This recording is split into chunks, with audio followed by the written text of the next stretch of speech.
Hello students, आज हम लोग पढ़ेंगे कक्षा 9वीं विषय विज्ञान का अध्याय 1 जैव विविधता एवं वर्गीकरण। हैंड राइटिंग नोट्स है, आप सभी को बहुत अच्छे से समझ में आएगा। चलिए देखते हैं अभ्यास के प्रश्न, जिसमें सही विकल्प और रिक्त स्थान की पूर्ति कीजिए। ये पुस्तक के पीछे में दिया रहता है, आप लोग देख लीजिएगा। ठीक है, पहला प्रश्न देखते हैं। फंजाई जगत के कोई दो विभेदक लक्षण लिखिए। तो पहला क्या है, बहुकोशिकीय, सुकायवत, विषमपोषी तथा तंतुवत शरीर वाले होते हैं। इसके तंतु शाखित होकर के जाल बनाते हैं, जिसे कवक जाल कहते हैं। दूसरा प्रश्न है, उभयचर एवं सरीसृप में कोई दो अंतर लिखिए। कॉलम बना लेंगे, ठीक है। एक तरफ उभयचर लिख लीजिएगा और दूसरी तरफ सरीसृप लिख लीजिएगा।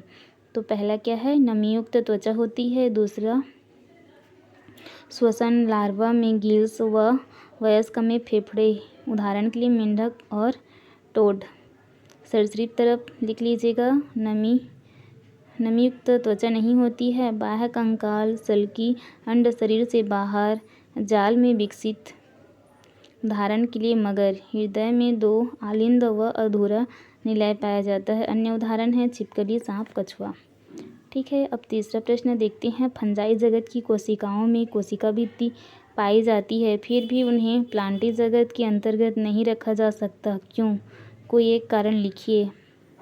तो उत्तर है, क्योंकि प्लांटी जगत में सेल्यूलोज की बनी कोशिका भित्ति पाई जाती है, जबकि फंजाई में काइटिन की बनी कोशिका भित्ति होती है। चौथा प्रश्न, सर्प, कछुए एवं छिपकली को एक साथ रखने का क्या आधार है? तो पहला क्या है, इसमें रीढ़ की हड्डी उपस्थित होती है। इनकी त्वचा पर बाल नहीं होते हैं। इनके शरीर पर पंख नहीं होते हैं। इसमें नमीयुक्त त्वचा का अभाव होता है। ये सभी सरीसृप हैं। पांचवा प्रश्न है, ऐसे पौधों के नाम बताइए जिनके बीजों में दो बीजपत्री पाए जाते हैं। चना, मटर, मूंग, अरहर, मसूर, उड़द। पांचवा प्रश्न है, वर्गीकरण की आवश्यकता क्यों पड़ी? प्रत्येक जीव का अलग अलग अध्ययन करना असंभव है, अतः समानता और विभिन्नताओं के आधार पर समूह एवं उपसमूह में विभाजित करना वर्गीकरण कहलाता है। वर्गीकरण की महत्ता निम्नानुसार है। पहला क्या है, जीवधारियों की विभिन्नता के बारे में पता चलता है। दूसरा, दुनिया में पाए जाने वाले जीवों की पहचान हेतु महत्वपूर्ण तथ्यों की जानकारी होती है। तीसरा, जीवों के आपसी संबंध, उनकी उत्पत्ति, सरलता व जटिलता आदि की जानकारी होती है। कम समय में अधिकाधिक जानकारी प्राप्त की जा सकती है। जीवों के विकास के क्रम के बारे में पता चलता है। सातवां प्रश्न है, द्विनाम पद्धति से आप क्या समझते हैं? इसके अंतर्गत जीवों के नाम किस प्रकार लिखे जाते हैं? कोई दो उदाहरण दीजिए।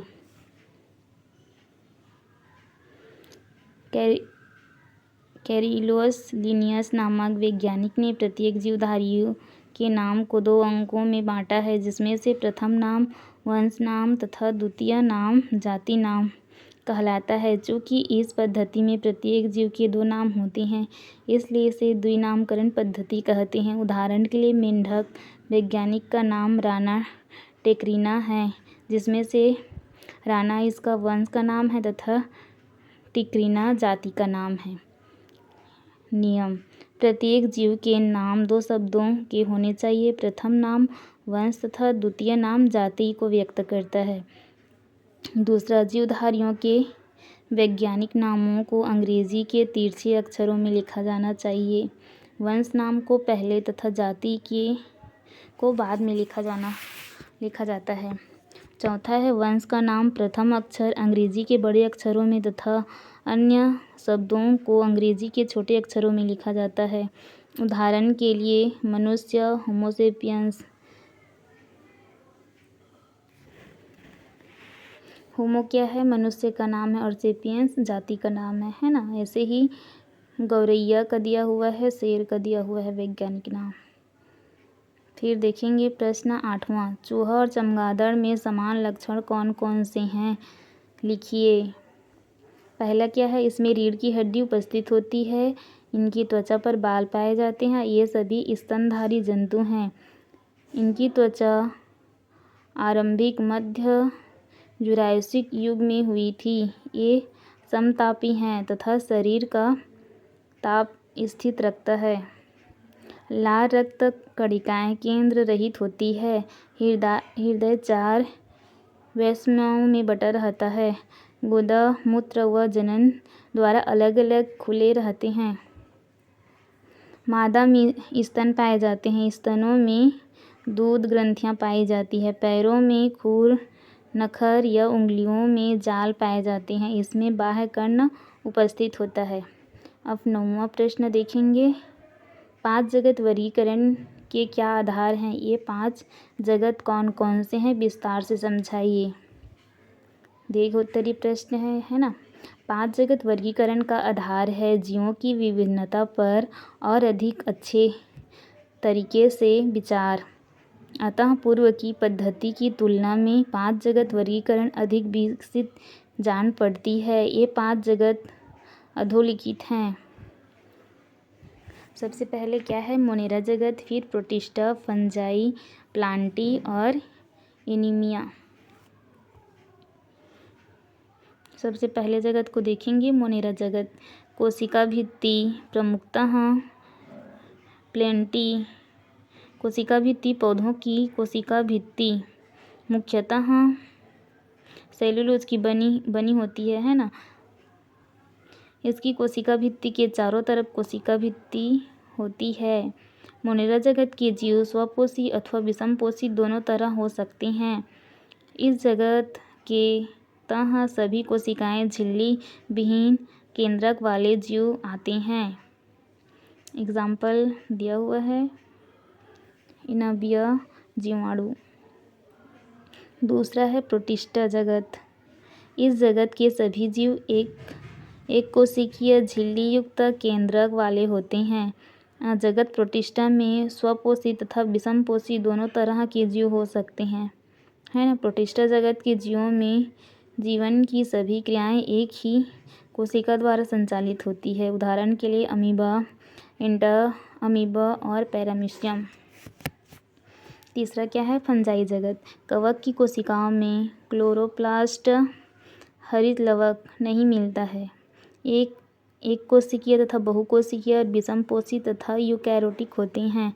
ज़्यादातर फंजाई तंतुमय होते हैं। ये तंतुओं का जाल निर्मित करते हैं जिसे मेलसिलियम कवक जाल कहा जाता है। उदाहरण के लिए पेनिसियम एग्रीलियस, ब्रेडमोड, मशरूम, खमीर, म्यूकर। चौथा जगत है पादप जगत। ये बहुकोशिकीय तथा यूकैरियोटिक कोशिका वाले होते हैं। कोशिका भित्ति सेल्यूलोज से बनी होती है। ज़्यादातर पादपों की कोशिका भित्ति में क्लोरोप्लास्ट हरित लवक मिलता है जिसे वे फोटोसिंथेसिस द्वारा भोजन बनाते हैं। ये क्या होते हैं? स्वपोषी जीव होते हैं। उदाहरण के लिए धान, नीम, खजूर, फर्न, मांस, शैवाल। 5वां जगत जंतु जगत या एनीमिया जगत। इसमें सभी मनुष्य आते हैं, है ना। कोशिका भित्ति का अभाव होता है। इस जगत के जीव विषमपोषी, यूकैरियोटिक तथा बहुकोशिकीय होते हैं। ज़्यादातर जंतुओं में प्रजनन अंग होते हैं। इसमें पोषण प्राणी सम यानी अंतर्ग्रहण से ही होता है। भोजन करते हुए विशेष अंग होते हैं यथा चिड़िया में चोंच, मानव में मुख, बटरफ्लाई में रस चूसक नली आदि।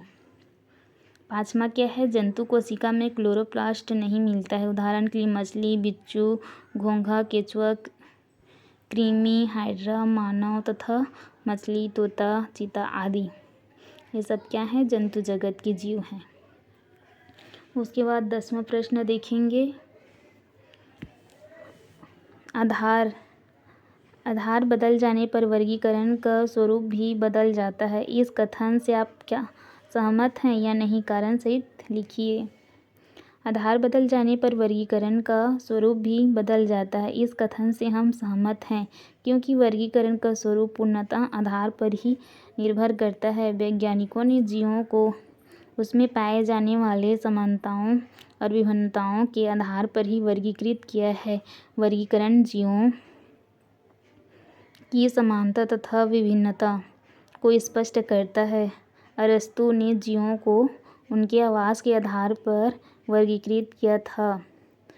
1686 में जॉन रे ने पौधों के वर्गीकरण में उनके बाह्य लक्षणों के आधार माना।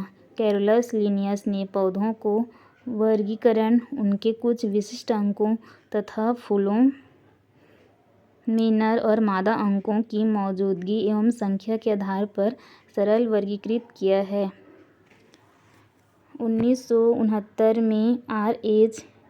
वेक्टियर ने सफलतम वर्गीकरण के 5 जगत निम्नलिखित आधार पर दिया है। यूकैरियोटिक तथा प्रोकैरियोटिक केंद्रक झिल्ली की उपस्थिति तथा अनुपस्थिति। दूसरा, एक कोशिकीय तथा बहुकोशिकीय संगठन का स्तर।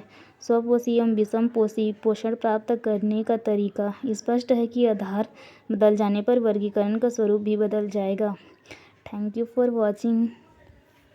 ये हैंडराइटिंग नोट्स है जो आपके लिए बहुत ही ज़्यादा यूज़फुल है, तो प्लीज़ चैनल को लाइक करें, शेयर करें, सब्सक्राइब करें। Thank you for watching.